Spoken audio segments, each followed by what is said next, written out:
Now this is Financial Accounting 2 for BCom second semester. Unit 3rd Consignment. So this is the RP Trivedi textbook solutions I am doing. Problem number 1. Ram and Company of Calcutta consigned 50 cases of goods at rupees 200 each to Nathan of Bombay. The consignor pays 200 for insurance and for freight 300. Nathan sent an account sale showing that gross proceed at rupees 424,000.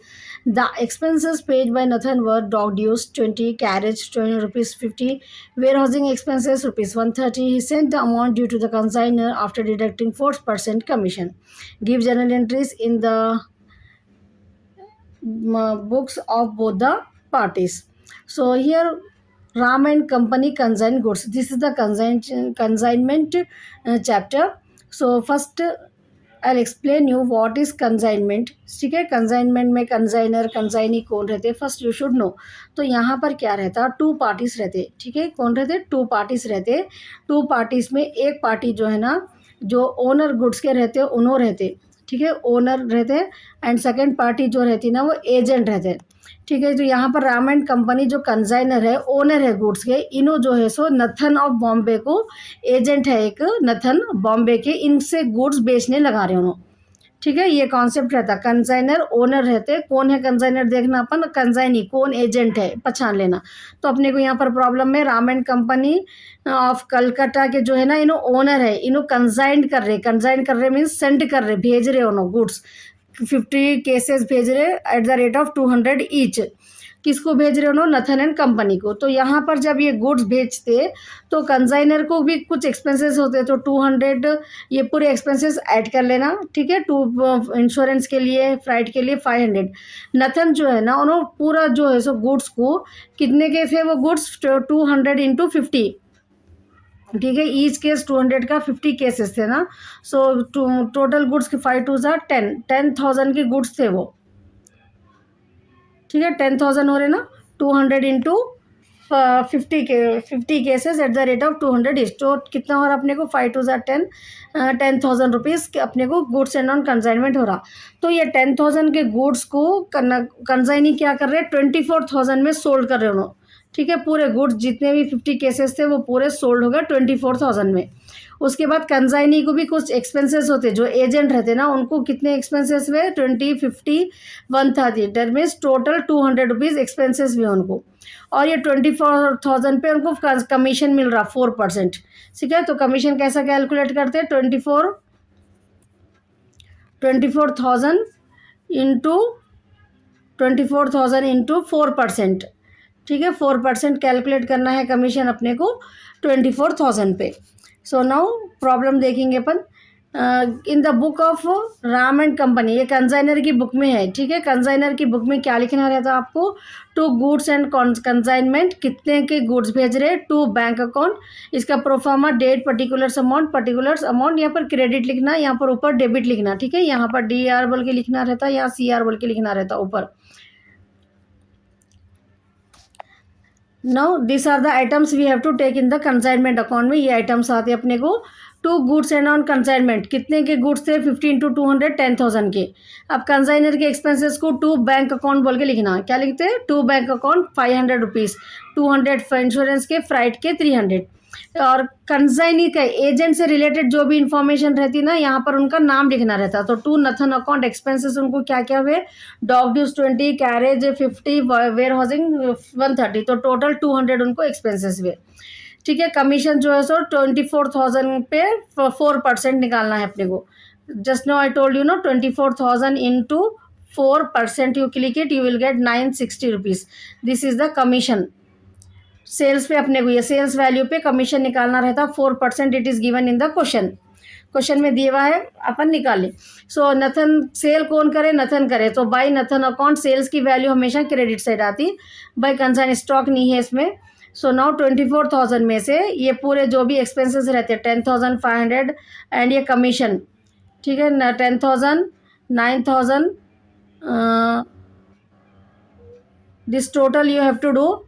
24,000 में से अपने को यहाँ पर का ये पूरा total minus कर देना है. 10,500, 1,700 plus 960, 1700 plus 960. How much will got? 9 2660. So to 12,000 12,260 we are getting. So you have to minus this 12,660. 9 minus 6 3 2 1. ठीक है, अपने को यहाँ पर 12,340 ये पूरे आइटम्स को ऐड कर लेना. ठीक है, ये आइटम्स को ऐड कर लेके जो भी आंसर आता है उसमें से 24,000 में से उसको माइनस करें तो आपको ये आता है. इसको प्रॉफिट बोलते हैं अपन. समझ में आया ना? Once again I repeat it. In this problem the consignor is the owner of the goods will called it him as consigner. So Raman Company of Calcutta is the consigner, is the owner of the goods. He is asking the Nathan of Bombay, he is an agent. He is asking him to sold these goods. So for how many goods he is sending to Nathan? 50 cases at the rate of 200 he is sending. While sending the goods, the consigner has met with some expenses, that is 200 for the insurance and 300 for the freight. So consigner expenses, consignee expenses and commission will be given to you. 4% commission on the sales value. So while preparing the consignment account, this is in the book of consigner, that means Ram and Company, we are preparing this account. So you have to remember the pro forma to goods and sent on consignment, and whenever the consigner expenses we are writing in this account, we have to write the word to bank. It is whenever it is related the expenses with the consigner, we have to write to bank. And here we are writing the insurance and freight, whatever the expenses he has incurred, in the inner column you have to write it 500. Now the expenses met by the consignee, his name should be mentioned here. So to Nathan account, whatever the expenses are there, add all expenses, dock dues, carriage, warehousing, write it here 200. Now next to Nathan commission, the commission is given to the consignee. So there, whatever that numerical value you are writing for relating to the agent, you have to write that particular agent name here. It's clear? So Nathan is the agent, that means consignee. When I am saying agent means it is he is a consignee. So Nathan is getting the commission, he is selling the goods, no? So he is getting the commission for selling the goods. So 24,000 on sales value, always you have to calculate the commission. So 960 we are getting. So to Nathan account 960 we have to take it on the debit side. So debit side, what we are taking? Goods sent on consignment. How much goods he is sending to the consignee? The cost of the goods we have to take it here. The cost of the goods is 10,000, and the expenses of the consignor, the expenses of the consignee, and the consignee's commission. These are the four things we have to take it on the debit side. On the credit side is a simple problem. No closing, but the remaining stock will be there. All the 50 cases will be sold by the consignee. That's why only one amount we have to take by Nathan account, sales value 24,000. Now add all this cost of goods sent on consignment, consignor expense, consignee expenses, commission, add all these four items, then deduct it from the sales value 24,000. The remaining answer you will get it as net profit, that you have to take it on the debit side. It's clear now with the consignment account. Now Nathan account, consignee account, where he is preparing. So in the question, bills receivable, advance, if it is given in the problem, advance you have to take it in the consignee account. It's clear? It won't come in the consignor's account, consignment account, it won't come. And advance always we have to take it in the consign. But in this problem it is not given, so that's just you put the dash here. But remember the pro forma. If you remember the pro forma, then you won't miss it. It's clear? So say in the consignee Nathan account, you have to write two consignment, reverse. There we have written Nathan, no? Here what you have to do, when the sales value we have taken on the credit side of the consignment account, now in the Nathan's account debit side you have to write two consignment account sales value. Advance is not given in this problem, so we are taking it at nil. Then by consignment account expenses, only consignee expenses, we are preparing this consignee's account, so only consignee's expenses we have to take it here, and consignee's commission. It's clear? When in the consignment account we are taking that it on the debit side, whereas in the consignee account we are taking it on the credit side. It's clear, no? So only two items we got it on the credit side, and debit side one item. So 24,000 minus 1,060, the balance to 22,840 we have to write by bank account.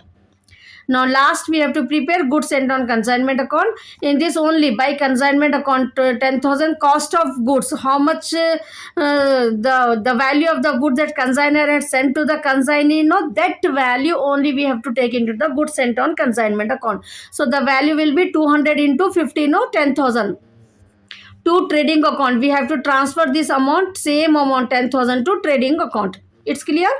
Now once again I repeat it. Nathan का consignment account बनाने के बाद अपने को Nathan account बनाना है.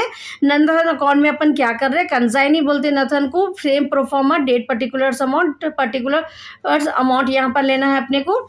ठीक है, यहाँ पर पर्टिकुलर्स में टू कंसाइनमेंट सेल्स की वैल्यू. कंसाइनमेंट अकाउंट में हम जो भी नथन के नाम से यहाँ पर क्रेडिट में लेते हैं, अब यहाँ पर अपने को डेबिट में लेना है.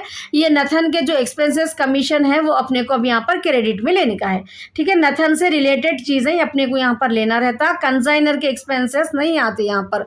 सो बिल्स रिसीवेबल अगर एडवांस गिवन है प्रॉब्लम में तो यहाँ पर आता है, ये प्रॉब्लम में नहीं है. So just we are putting nil here. So to consignment बोल के 24,000 सेल्स की वैल्यू ले ली अपन. कंसाइनी की एक्सपेंसेस एंड कंसाइनी का कमीशन लेना है. ठीक है, 24,000 में से अपने को 1,160 माइनस करे तो अपने को 2,840 जो बैलेंस आ रहा, ये अपन बाई बैंक बोल के यहाँ पर लिखने का रहता. समझ में आ गया ना नथन अकाउंट. नेक्स्ट लास्ट आपको रहता to goods and on consignment account. By consignment account to trading account.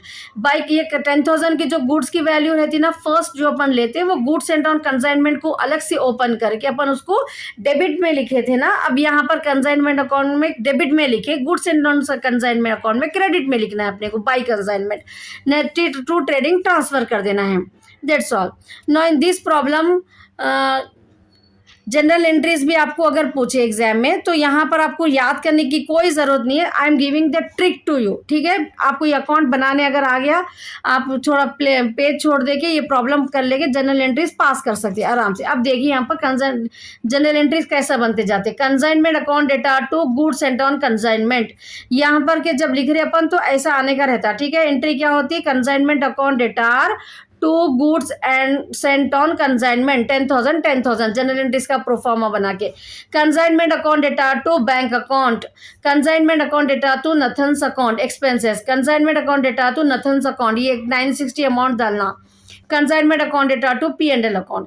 अब जब इधर के लिख रहे हम तो क्या करना रहता, क्रेडिट के आइटम को पहले लिखना रहता जनरल एंट्रीज लिखते जब. ठीक है, क्रेडिट के आइटम्स को पहले, मतलब Nathan account data to consignment account को क्रेडिट कर देना है आपको. सो सिंपल ना. जनरल एंट्रीज याद हो गए ना, आराम से लिख सकते ना आप. नाउ सेम ये आते अपने को यहाँ पर bank account data to Nathan account, यहाँ पर रिवर्स ये एक एंट्री का अमाउंट नहीं आया. ऑलरेडी 24,200 का अपन पास कर दिए. जो भी अब नया अमाउंट दिख रहा 22,840. ठीक है, 22,840 है अपने को बैंक है, तो bank account data to Nathan account, bank account data to Nathan account 22,840.